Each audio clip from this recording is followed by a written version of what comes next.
آج پہلے بات کریں گے عطا اللہ سخیلوی کی ایک کہانی کی، اور دوسرا جو ویڈیو ہے وہ میرے دل کے بہت قریب ہے، لیکن ٹھہریے وہ دوسری بات پہلے کر لیتے۔ ناظرین، یہ تصویر میں نظر آنے والے شخص کا نام ہے پروانہ،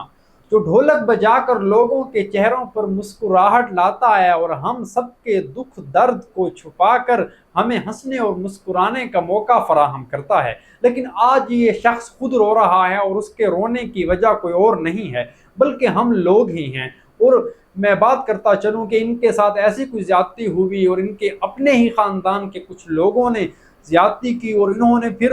وہ معاملہ سوشل میڈیا کی زینت بھی بنایا۔ لیکن ویور، ہم درخواست کرتے ہیں سب سے پہلے جو کوٹ ادو کے ڈپٹی کمشنر ہیں، اور کہ ان کے ساتھ بھرپور تعاون کیا جائے اور ان کا یہ جو مسئلہ ہے وہ حل کیا جائے، چونکہ یہ وہ لوگ ہیں جو دھرتی سے جڑے ہیں، فنکار ہیں اور عظیم ہیں، اور اگر ان لوگوں کے ساتھ ایسا ہوگا تو یہ دھرتی بانجھ ہو جائے گی۔ یہاں پر پرندے چہچہانا چھوڑ دیں گے، اور جہاں پر پرندے چہچہانا چھوڑ دیں گے وہاں پر درندوں کا راج ہو جائے گا۔ اس لیے میں درخواست کرتا ہوں کہ پروانہ صاحب کی آواز میں آواز ملاتے ہوئے ہمیں ان کا ساتھ دینا چاہیے، اور یہ اس طریقے سے شاندار انسان ہیں، سادگی میں رہتے ہیں، دھرتی سے جڑے ہیں، اور ایسے عظیم فنکار ہیں جو لوگوں کے چہروں پر ہنسی لاتے ہیں۔ اور پھر اس دور میں اگر کوئی کسی کے چہرے پر ہنسی لانے کا سبب بنتا ہے تو ہمیں جان لینا چاہیے کہ وہ واقعی بہت عظیم ہے۔ ناظرین، آج ہم آپ کو ایک الگ قسم کی کہانی سناتے ہیں۔ لالا عطا اللہ سخیلوی کو آپ جانتے ہیں، ان کے گیت سنتے ہیں، ان کے شعرۂ آفاق گیتوں میں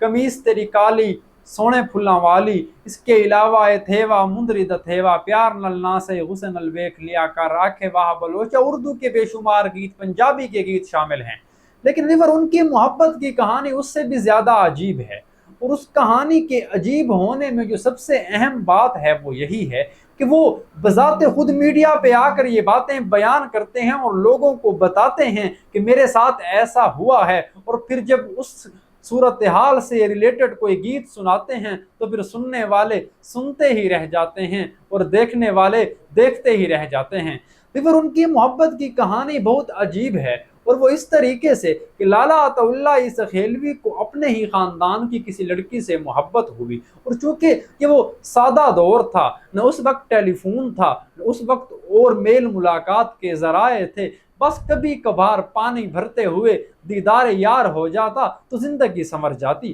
اور اس کے بعد ویور، جب آہستہ آہستہ لالا عطا اللہ سخیلوی کی زندگی میں مصروفیات آنے لگی، ان کے والد نے انہیں الصدف جنرل سٹور کے نام سے ایک سٹور کھول کر دیا۔ اس کے بعد آپ کو موسیقی کا ذوق ہو گیا، اور آپ بتاتے ہیں کہ جب میں نے پہلی مرتبہ میڈم نور جہاں کا گانا سنا تھا مجھے یہ اندازہ ہو گیا تھا کہ میں نے اور کچھ ہو نہ ہو سنگر ضرور بن جانا ہے۔ پر ویور، لالا عطا اللہ سخیلوی کی محبت کی کہانی بھی آگے چل کر دوام پاتی ہیں اور مشہور ہوتی ہیں۔ اس کے بعد ان کے والد انہیں موسیقی کے کرنے پر گھر سے نکال دیتے ہیں، لیکن جب وہ انہیں نکالتے ہیں تو پھر عطا اللہ سخیلوی صاحب لاہور جاتے ہیں، کراچی جاتے ہیں، بیرا گیری کرتے ہیں، ٹرک ڈرائیونگ بھی سیکھ لیتے ہیں، اور زندگی کو اس طریقے سے آگے بڑھاتے ہیں۔ لیکن پھر اس دوران فنکار بن جاتے ہیں، اور وہ اس طریقے سے جب وہ انعام گھر کے پروگرام میں گانا گاتے ہیں، قمیص تیری کالی وہ سونے پھلاں والی، تو پورے پاکستان میں ان کی شہرت کا ڈنکا بجنے لگتا ہے۔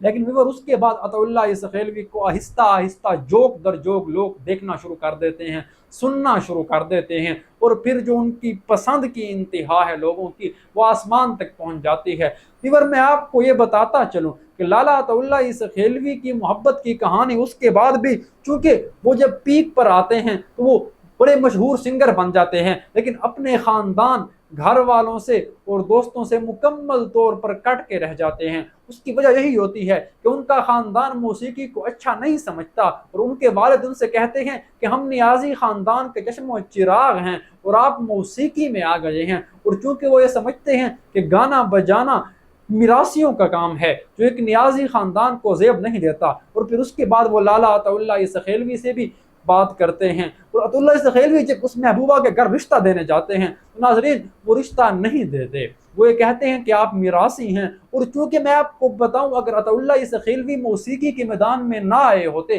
تو عین ممکن تھا کہ ان کا رشتہ ہو جاتا، اور اس کی وجہ یہی ہے کہ وہ اچھے خاصے کھاتے پیتے گھرانے سے تھے، ایک اچھا بھلا سٹور تھا، کاروبار بھی چل رہا تھا، والد کی آٹے کی چکی تھی، لیکن ویور جب وہاں سے نہ ہو جاتی ہے، فتح اللہ سخیلوی اپنے درد بھرے گیتوں کے ذریعے اس دکھ کو بیان کرتے ہیں، اور جب وہ اس دکھ کو بیان کرتے ہیں تو پھر اسی کے بعد ویور لوگ یہ کہتے ہیں کہ فتح اللہ سخیلوی کی آواز سن کر انہیں اپنے دکھ درد بھول جاتے ہیں۔ اور اس کے علاوہ ایک دلچسپ موڑ کہانی میں تو تب آتا ہے جب عطا اللہ سخیلوی کو ان کی محبوبہ کے گھر جانے کا موقع ملتا ہے، بلکہ اسی محلے میں جانے کا موقع ملتا ہے، اور وہاں پر وہ گانا گاتے ہیں، اور وہاں پر وہ ایک بات کرتے ہیں، سننے والے اور دیکھنے والوں کو یاد ہوگا کہ وہ کہتے ہیں آج میں پہلی مرتبہ اپنی فرمائش کا گیت سنا رہا ہوں، اور وہ گیت کوئی اور نہیں ہوتا، ایک تو اس کے بول یہی ہوتے ہیں، پیار نل نہ سہی پہ غصے نل ویکھ لیا کر، بیماراں نوں شفا مل جاندی ہے۔ اور جب وہ یہ گیت گاتے ہیں تو دیکھنے والوں نے کہا ہے کہ وہ جس موقع پر انہوں نے جس انداز میں گیت گایا اس کے بعد کہیں ایسی مثال نہیں ملتی۔ ناظرین و سامعین، یہ تھی آج کی کہانی، لیکن جو ساجد پروانہ والی بات ہے ناظرین، وہ آپ کو بھی ان کے ساتھ تعاون کرنا چاہیے، بلکہ ضرور کرنا چاہیے، چونکہ پروانہ صاحب ایک ایسے فنکار ہیں جو اپنے دکھ چھپا کر ہمارے چہروں پر مسکراہٹ لاتے ہیں، اور جو شخص ہمارے چہروں پر مسکراہٹ لاتا ہے وہ واقعی عظیم ہے، دھرتی سے جڑا ہے اور بے مثال ہے۔ لیکن ویور اب اس ڈھولک پر گانے والے انسان کے ساتھ اگر ایسا سلوک رکھا جائے کہ وہ بھی رونے پر مجبور ہو جائے، ڈھولک چھوڑ دے، تو یہ ظلم ہے، زیادتی ہے۔ اور میں یہاں پر ایک بار پھر درخواست کرتا ہوں جو وہاں کے ڈپٹی کمشنر ہیں کہ ان کی داد رسی کی جائے، ان کی بات سنی جائے، اور اگر وہ واقعی حق پر ہیں جو وہ ہیں تو پھر انہی کو بھرپور انداز میں سپورٹ کیا جائے، اور یہ سارے دھرتی واس لوگوں کی اور پورے پروانہ صاحب سے محبت کرنے والے لوگوں کی، بلکہ ثقافت سے جڑے لوگوں کی درخواست ہے، استدعا ہے۔ بس اسی کے ساتھ دیجیے گا مجھے اجازت، ملتے ہیں اگلی ویڈیو میں، تب تک کے لیے اللہ حافظ۔